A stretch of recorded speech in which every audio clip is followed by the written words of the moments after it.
का पद्य 1 प्रभु जी तुम चंदन हम पानी, इसका अभ्यास करेंगे। यह जो पद है इसे हम पद कहेंगे। पद्य को हम जानते हैं, जो हम 9th स्टैंडर्ड में भी पढ़े हुए हैं, कि हिंदी के अंदर जो कोई भी पद्य होते हैं उसके अलग अलग साहित्य प्रकार होते हैं। तो हमारा जो यह काव्य है प्रभु जी तुम चंदन हम पानी, यह काव्य है उसे हम पद कहेंगे।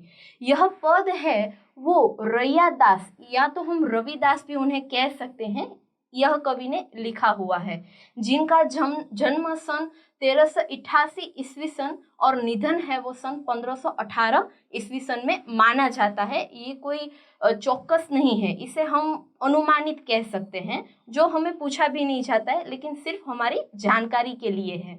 रैदास के बारे में अगर हम थोड़ी बहुत बातें करें तो पहला तो रैदास जो है वो कबीर जी के समकालीन कवि थे। कबीर जी का नाम हिंदी साहित्य में हम लोगों ने बहुत अच्छी तरह से सुना हुआ है और उनके पद भी पढ़े हुए हैं। रैदास जो है वो भी भक्ति कवि थे, यानी कि जो उनके पद होते थे वो भक्ति के आधारित होते थे, भक्ति पे उन्होंने पद लिखे हुए हैं। और कहा जाता है कि वो रामानंद के शिष्य थे, रामानंद के अनेक शिष्य थे, उनमें से एक है वो रैदास जी थे। और ऐसा भी कहा जाता है कि रैदास जी है वो काशी में रहते थे और दरअसल वो चरमार कुल के थे। चरमार यानी कि जिसे हम गुजराती में मोची कहते हैं, उस जाति के थे। उनका जो पितृक व्यवसाय यानी कि उनके जो पिताजी थे वो मोची काम करते थे, जूते वगैरह बनाना, और रैदास भी वही काम करते थे। उनके पिता के व्यवसाय को बहुत मान देते हुए वह भी जूते बनाने का काम करते थे, ऐसा कहा जाता है। लेकिन उनका जो मन है उनमें सतत भक्ति भावना भरी रहती थी, हमेशा वह प्रभु के स्मरण में लीन रहते थे, प्रभु भक्ति करते थे, प्रभु स्मरण करते थे। इसलिए उन्होंने यह पद में भक्ति का महिमा गाया है कि ईश्वर और भक्त दोनों के बीच कैसे संबंध होते हैं, इसकी बात की है। रैदास जी के बारे में ऐसा भी कहा जाता है एक दंत कथा के अनुसार कि रैदास जी एक बार अपने दुकान के अंदर मोची काम कर रहे थे, यानी कि जूते बना रहे थे। तभी कोई अवसर था, कोई त्योहार था और गांव वालों पड़ोसी सभी ने गंगा स्नान, हम जानते हैं कि काशी है वो गंगा किनारे है, गंगा स्नान जाने के लिए वह लोग तैयार होते हैं और रैदास जी को भी बुलाते हैं कि हम भी यह तीर्थ स्नान करने जाए। लेकिन रैदास जी है वो कहते कि नहीं, अभी तो मुझे जूते बनाने हैं, किसी को मैंने वादा किया है, उनको समय से मुझे जूते पहुंचाने हैं, तो मैं है वो गंगा में स्नान करने नहीं आ सकता।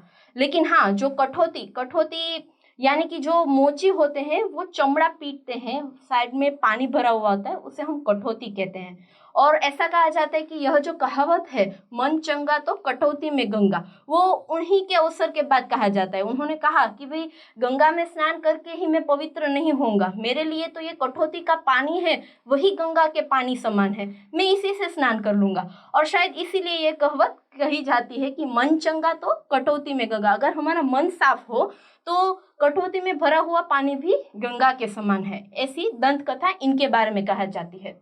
उसके बाद हम देखें तो वो काशी के निवासी थे, जो हम पहले ही बात कर चुके हैं, गंगा नदी के किनारे बसा हुआ शहर काशी। तो अब हम पद के बारे में देखते हैं कि रैदास जी है उन्होंने पद में क्या बताया है। मैं अगर आपको बताऊं तो इसके अंदर हमें प्रभु और भक्त ये दोनों के संबंध के अलग अलग उदाहरण दिए गए हैं, वो हम पद पढ़ेंगे तो आपको ज्यादा समझ में आएगा। पद को शुरू करते हुए प्रभु जी तुम चंदन हम पानी, प्रभु जी तुम चंदन हम पानी, जाकी अंग अंग बास समानी, प्रभु जी तुम चंदन हम पानी। देखते हैं प्रथम पंक्ति में क्या कहना चाहते हैं रैदास जी। प्रभु जी को चंदन कहते हैं और भक्त को, जहाँ पे हम शब्द का प्रयोग हुआ है उसका मतलब है भक्त, कि प्रभु जी अगर आप चंदन हैं तो हम पानी हैं।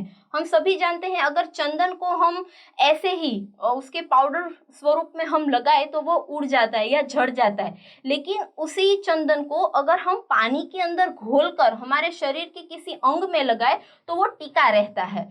तो प्रभु जी अगर चंदन है तो भक्त है वह पानी है, ताकि दोनों का संबंध ज्यादा मजबूत हो, दोनों टिके रहे। यदि अगर चंदन अकेला होगा तो वो शरीर पे नहीं टिक पाएगा। इसलिए रैदास जी कहते हैं कि अगर प्रभु तुम चंदन हो तो हम पानी हैं। झाकी, झाकी यानी कि जिसकी, कई शब्द ऐसे हैं जो व्रज भाषा में है, तो उसका मतलब हम समझेंगे जिसकी। झाकी यानी कि जिसके सारे अंग अंग यानी कि शरीर के सारे अंग है उसमें बास, बास यानी कि सुगंध,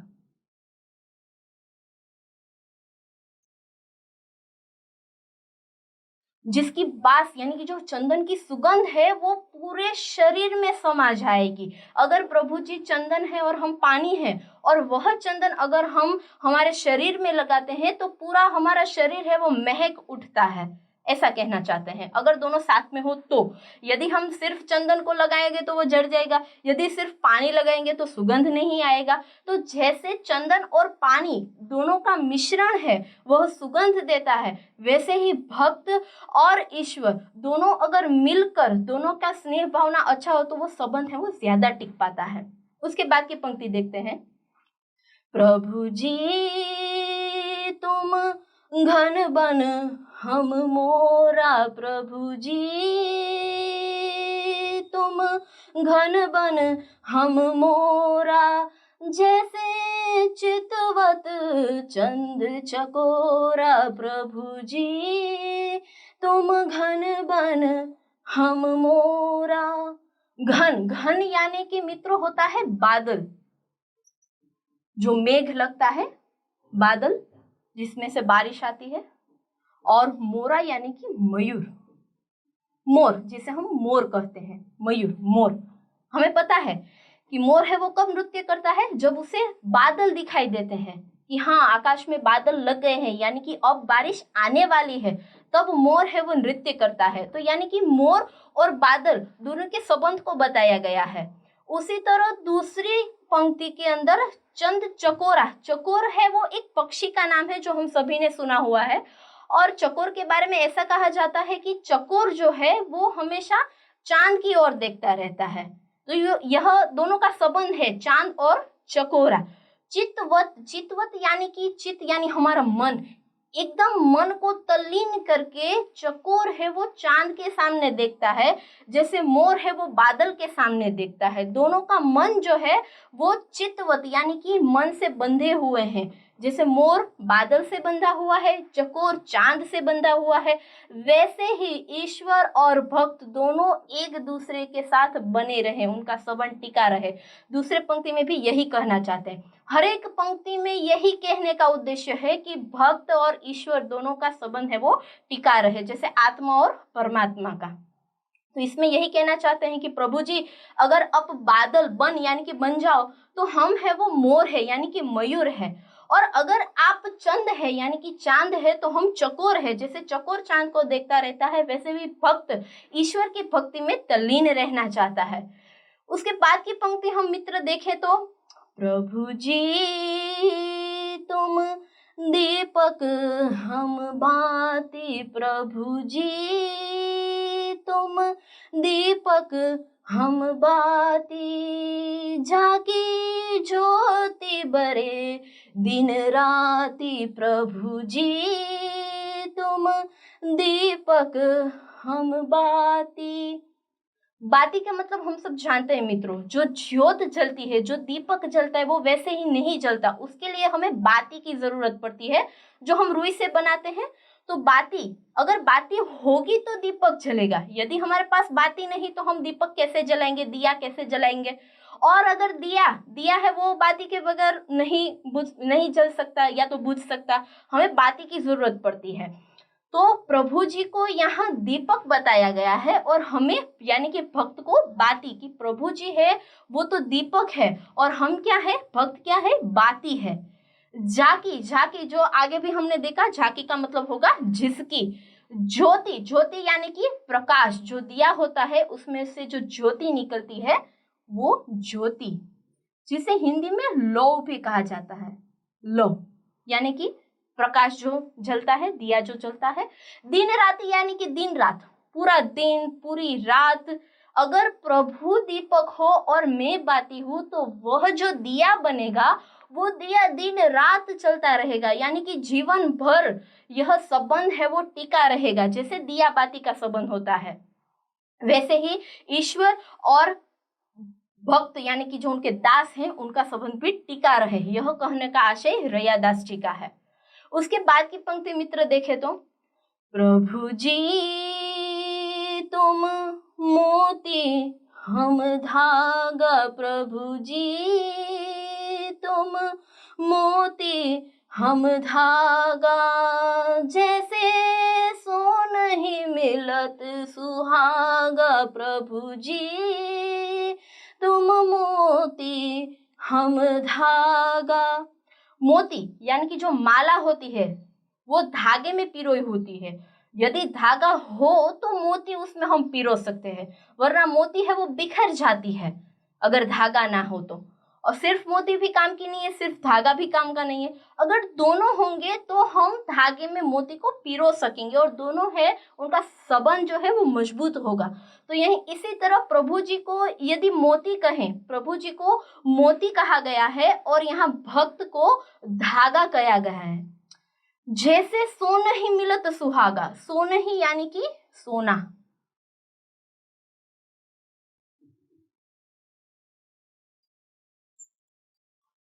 गोल्ड, सोना।